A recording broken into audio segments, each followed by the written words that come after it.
My dear student, अस्सलाम वालेकुम। I am sir Asif Moin. जैसा कि आप जानते हैं, हमारी लास्ट रिसेंट जो वीडियो थी अकाउंटेंसी सेकंड ईयर के हवाले से पेश की गई थी और उसमें बताया गया था कि सिंगल एंट्री में जो है आमतौर पर 3 पार्ट्स होते हैं, जिनमें पहला पार्ट जो है compute the capital at start and at end था। हमने कल इस मौजू पे बात की थी, बताया था कि कैपिटल एट स्टार्ट और एट एंड को कैसे फाइंड किया जाता है।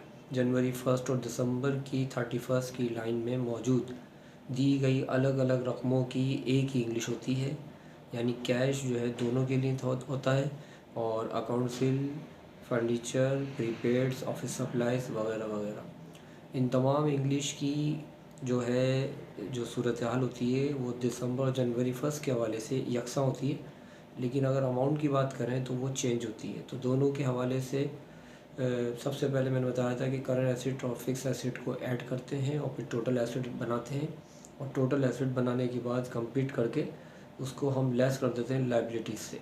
तो इसका मतलब ये है कि जो लाइबिलिटी लेस करने के बाद जो सूरत हाल सामने आती है उसको compute the capital start and attend के हवाले से जवाब समझा जाता है।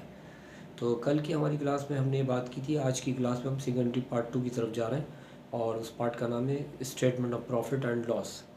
यानी इसमें या तो प्रॉफिट होगा या फिर लॉस होगा, दोनों में से कोई एक सूरत हाल मालूम हो सकेगी। इसका तरीकाकार ये है कि इसमें एक चार्ट की सूरत में हम जो है अपने स्टूडेंट्स को बताते हैं कि सबसे पहले जो है हमने जो पहले पार्ट में कैपिटल एट स्टार्ट एटेंड का काम किया था, तो उन दोनों कैपिटल में से सबसे पहले कैपिटल एटेंड को हम यहाँ लिखेंगे, और इसमें कैपिटल एटेंड के साथ हम जो है मौजूद सवाल में जो ड्राइंग होती है प्राइवेट और पर्सनल यूज़ के हवाले से उसको इसमें ऐड करेंगे। लेकिन एक बात जहन में रहे कि ड्राइंग आमतौर पर जो है पर मंथ सूरत में भी हो सकती है। तो अगर ऐसी सूरत होगी तो पर मंथ के हवाले से हम जो है जनवरी और दिसंबर की जो 2 लाइनें उनके हवाले से 12 महीने का मल्टीप्लिकेशन का काम भी करेंगे।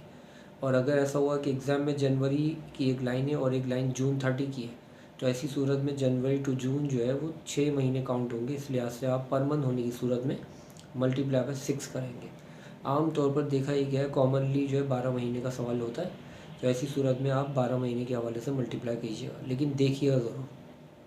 फिर उसके बाद जो है जब पर मंथ को मल्टीप्लाई करेंगे, जो जवाब आएगा वो ड्राइंग का जो आंसर होगा उसको कैपिटल एट एंड में ऐड कर लेंगे, और फिर ये ऐड करके कॉर्नर पे लिख देंगे। फिर इसमें लेस करेंगे कैपिटल एट स्टार्ट, ये भी आपने पहले मालूम किया था। इसको लेस करेंगे कैपिटल एट स्टार्ट को, इसके साथ जो है इसमें एक एडिशनल इन्वेस्टमेंट जो डेटा फॉर एडजस्टिंग में मौजूद होगा उसे भी इसके साथ ऐड कर लीजिएगा। यानी capital at start direct less मत कीजिएगा, उसमें एडिशनल इन्वेस्टमेंट को पहले ऐड कीजिएगा। दोनों का जो ये जो कंप्लीट जो मुकम्मल जवाब आएगा, सम आएगा, उन दोनों के जवाब को फिर जो है ऊपर कैपिटल एटेंड और ड्राइंग के जो सम से लेस कीजिएगा। अच्छा, एक बात जहन में रहनी चाहिए कि ऊपर कैपिटल एटेंड और ड्राइंग जो है इन दोनों का सम अगर ज़्यादा हुआ और जबकि कैपिटल एट स्टार्ट और एडिशनल इन्वेस्टमेंट का सम कम हुआ, तो ऐसी सूरत में जवाब मुतवक्के है प्लस में।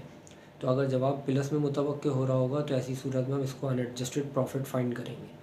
और अगर फ़र्ज़ करते हैं कि ऐसी सूरत हुई कि ऊपर एटेंड और ड्राइंग दोनों मिल के भी एट स्टार्ट और एडिशनल इन्वेस्टमेंट के हवाले से ज़्यादा नहीं हो सके और कम हुए, छोटी रकम हुई, जबकि ये दोनों यानी स्टार्ट और एडिशनल का टोटल ज़्यादा हुआ, तो ऐसी सूरत में माइनस का जवाब आएगा। तो ये सूरत हाल अनएडजस्टेड लॉस का सबब बनेगी। लेकिन ज़्यादातर होता ही है कि ऑलमोस्ट का जो है कैपिटल एटेंड और ड्राइंग की रकम बड़ी दी जाती है, लेकिन बता दिया है दोनों सूरतों में आप सवाल कर सकते हैं। अगर हम बात कर रहे हैं कैपिटल एटेंड और ड्राइंग दोनों ज़्यादा हैं और एडिशनल इन्वेस्टमेंट स्टार्ट दोनों कम है, तो प्लस में जवाब आ रहा है तो इसको अनएडजस्टेड प्रॉफिट कहेंगे। उसके बाद लेस जो है उसके बाद का जो अमल है वो ये है कि लेस करेंगे अदर एक्सपेंसेस। अदर एक्सपेंसेस में जितने भी ऑपरेटिंग एक्सपेंसेस हैं जिनके साथ एक्सपेंस आता है, वो तमाम एक्सपेंसेस एक साइड कॉर्नर पर लिखेंगे, उन तमाम को ऐड करके उसकी इंग्लिश बनाएंगे टोटल अदर एक्सपेंस, और उन टोटल अदर एक्सपेंस को हम लेस करेंगे अनएडजस्टेड प्रॉफिट से। अच्छा, यहाँ भी एक सूरत हाल ये है कि अगर टोटल और अदर एक्सपेंस जो है वो कम है और जबकि अनएडजस्टेड प्रॉफिट इससे ज़्यादा है, तो ऐसी सूरत में माइनस होने के बाद जो जवाब जो आएगा वो भी प्लस का होगा, तो इसे हम नाम देंगे एडजस्टेड प्रॉफिट। ठीक है ना। फिर एडजस्टेड प्रॉफिट जब ये आ जाएगा उसके बाद जो है हम ऐड करेंगे फाइनली अदर इनकम।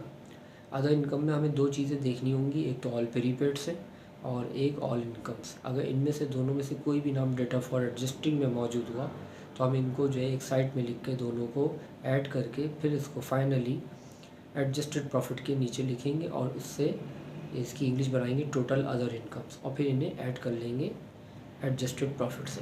अब दोनों को जब ऐड करेंगे ऑल इनकम्स एंड